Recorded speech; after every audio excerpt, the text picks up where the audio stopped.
galera, tudo bem com vocês? Espero que sim, eu estou bem. Estamos aqui para mais uma videoaula, não é isso? Que no caso será aula de geografia e direcionada para os alunos do nono ano, tá certo? E vocês já sabem bem, peguem um caderno, peguem um livro, porque nós vamos precisar, tá certo? Então bora lá começar a aula, mas antes disso, roda a vinheta. Anote o número. Então, galera, bora lá começar um novo capítulo, não é isso? Começar um capítulo novo também, que no caso é o capítulo 4, começar o módulo 2, não é?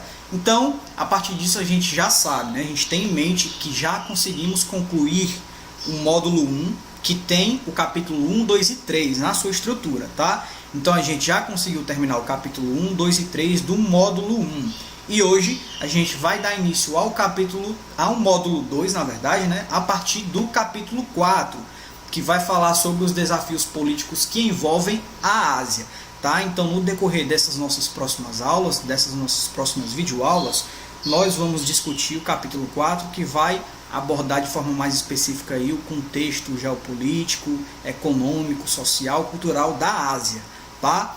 O que é que a gente consegue perceber em relação à Ásia, galera? Que nas últimas décadas, o continente asiático, sem dúvida, ele vem adquirindo uma maior relevância no contexto mundial. Isso é inegável, tá? E por que é que isso acontece? Além de ser o maior e mais populoso continente do planeta, ele se consolida gradativamente aí, aos poucos, como um dos mais importantes centros do capitalismo mundial, tá? O que vai tornar impossível interpretar o mundo globalizado sem compreender o papel que ele vai desempenhar por meio desses seus principais polos econômicos de poder. Show de bola? No entanto, gente, a gente precisa tomar cuidado, tá? A gente precisa se cuidar ao estudar o continente asiático. Tá? É preciso sim conhecer e buscar compreender os enormes contrastes que existem nesse continente. Tá?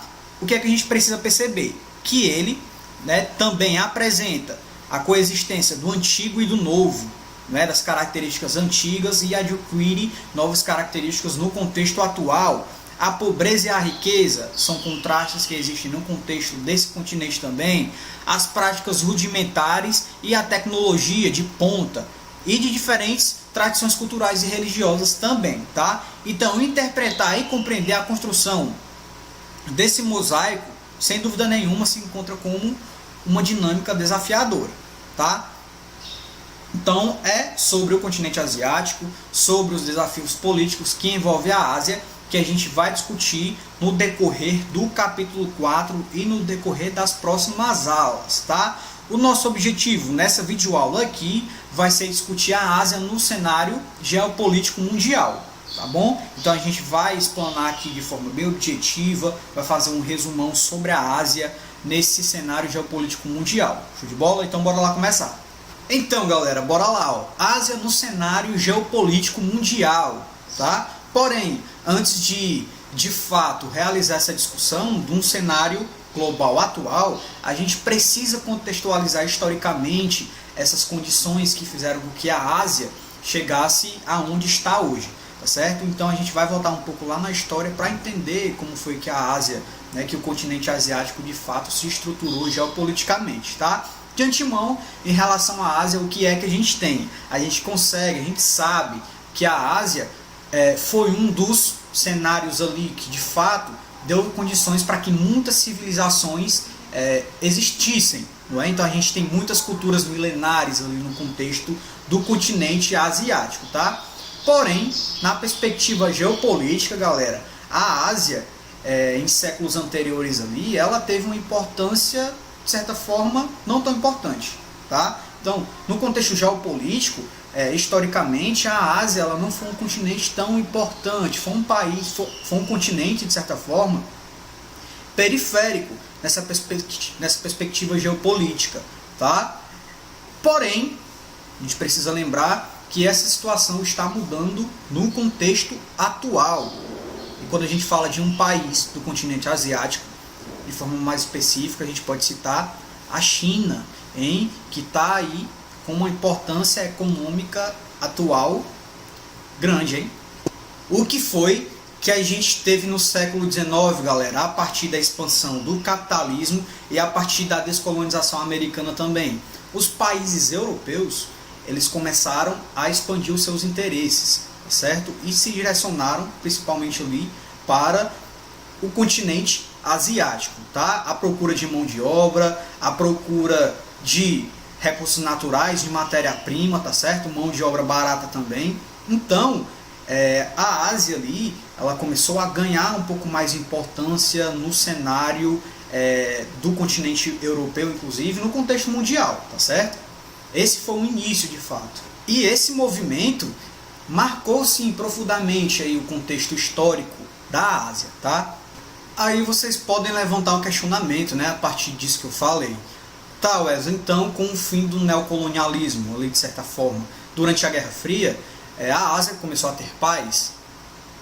Não, galera, isso de fato não aconteceu, tá? Pelo contrário, houve inclusive o aumento ali das disputas pelas territorialidades colonialistas, tá certo? Inclusive se inseriram aí também disputas na perspectiva ideológica. A gente sabe que teve influência também diretamente nos territórios, tá? E além disso, a perspectiva étnico-religiosa também entrou em conflito ali, tá? Então, o contexto da Ásia ali, do continente asiático, ele não encontrou paz a partir do fim do neocolonialismo.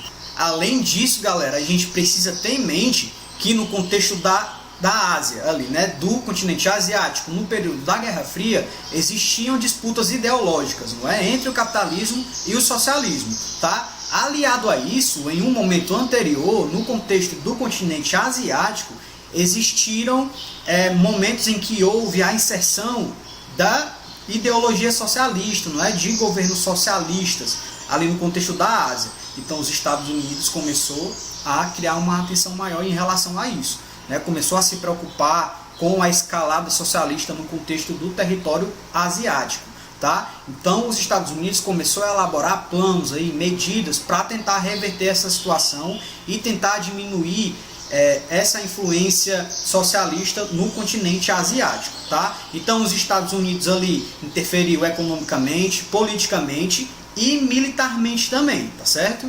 Em relação a essas estratégias, galera, o que é que a gente tem? Nada foi melhor para os Estados Unidos do que uma aproximação com a China, tá? Principalmente a partir de 1970 ali. Então, os Estados Unidos começou a ter como objetivo essa aproximação com a China. Qual era o principal interesse dos Estados Unidos? Lógico, era evitar uma aproximação da China com a União Soviética.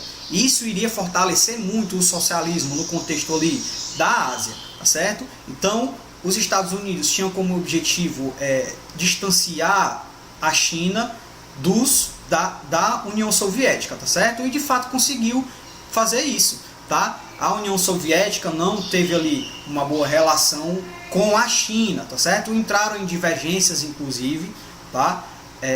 Essas divergências foram possibilitadas por algumas ocasiões ali dos Estados Unidos, e além disso, a perspectiva de tratar, né, o socialismo, existia uma diferenciação na forma de tratar o socialismo ali entre a União Soviética e a China, tá? Porém, galera, a gente precisa tomar muito cuidado ao fazer a análise sobre essa dinâmica, né? Essa aproximação aí a partir de 1970 dos Estados Unidos com a China, tá? O que a gente precisa ter em mente é que a China nunca se submeteu aí às perspectivas estadunidenses, tá? A China nunca se submeteu aos Estados Unidos, tanto que no contexto atual a China vai aparecer sem dúvida nenhuma como a principal rival na perspectiva política e na perspectiva econômica em relação aos Estados Unidos no contexto mundial atual. Show de bola? Então a gente precisa tomar cuidado com isso daí. E além da China, gente, outra grande potência, né, emergente que vem se destacando no contexto da Ásia é a Índia, tá? A Índia, que sem dúvida nenhuma ainda vai apresentar lá os seus problemas sociais que vão afetar boa parte da sua população, né? Além dos conflitos territoriais, a gente pode citar como exemplo o conflito com o Paquistão, tá? Além desses problemas, para além desses problemas, a Índia vai apresentar um grande potencial de crescimento econômico, tá? Em função da sua enorme população, claro, e da capacidade de produção científica, tá? Então trata-se de outro gigante asiático, sem dúvida nenhuma, que tende a assumir um protagonismo cada vez maior nas próximas décadas, tá? Então a gente precisa ficar de olho aí na Índia, certo? E lógico, ao falar da Ásia, a gente não pode falar de uma outra região, né, que desempenha sem dúvida nenhuma um papel muito estratégico no contexto geopolítico global. A gente pode falar do que, galera? Do Oriente Médio. Então, quando a gente fala do Oriente Médio, existem muitas possibilidades de discussões aí, tá? Quando a gente fala do petróleo, né, e da política do petróleo no contexto mundial, existe uma grande importância.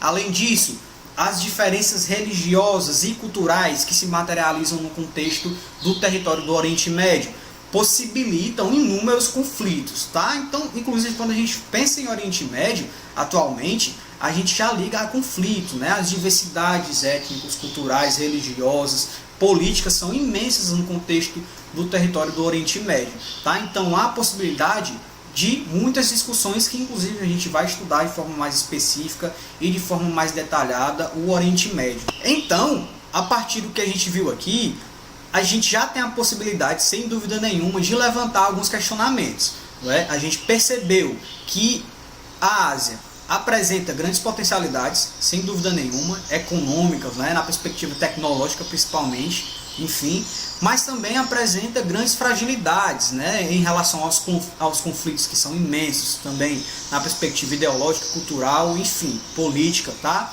E a gente começa a se questionar, será que de fato o território asiático vai se tornar uma grande potência? Até que momento, até que ponto a Ásia vai ter condições de se sustentar enquanto uma grande potência no cenário mundial? Será que isso de fato vai acontecer? Será que não vai? Então é um grande paradoxo de certa forma, não é isso? E lógico, galera, para conseguir materializar o que a gente viu até aqui, para conseguir praticar um pouco desse resumão que a gente fez, eu sugiro que a gente resolva uma questãozinha rapidex, facílima aqui da página 419, tá? É a primeira questão no caso, bora lá. Primeira questão da página 419, é uma questão super fácil e objetiva, né? Uma questão bem objetiva. Bora lá, primeira questão. No contexto do mundo globalizado, as duas potências emergentes que mais despertam atenção na Ásia são China e Japão. A China se configura-se como uma das principais, né, que apresentam essa hegemonia ali, que despertam grande importância no contexto atual, tá? Mas o Japão ainda não se encontra, tá, como uma grande potência há algum tempo. O Japão se encontra sim como uma grande potência, mas isso de fato começou a acontecer num contexto atual, tá? Então o item A não é. Coreia do Norte, a gente já desconsidera, e Índia, tá? Então o item B também não é. Japão e Coreia do Sul também não. Lógico, o item D é que vai ser o item verdadeiro aí, tá, galera? China e Índia, que foram os países que a gente discutiu com maior ênfase nesse primeiro momento aqui. Então a resposta da primeira questão é o item D. Show de bola? China e Índia. Então é isso, galera. A gente encerra a nossa aula por aqui. Eu espero que vocês tenham entendido. E lógico, vocês já sabem, né? Caso não tenham entendido, podem entrar em contato comigo pelas redes sociais. Vocês podem falar também com o WhatsApp da escola, né? Caso não consigam falar diretamente comigo. E agora a gente tem o Google Meet, a nossa ferramenta online, em que a gente pode tirar as dúvidas e principalmente expandir as discussões que são feitas aqui na videoaula, tá certo? Então é isso, um forte abraço e continue estudando. Valeu!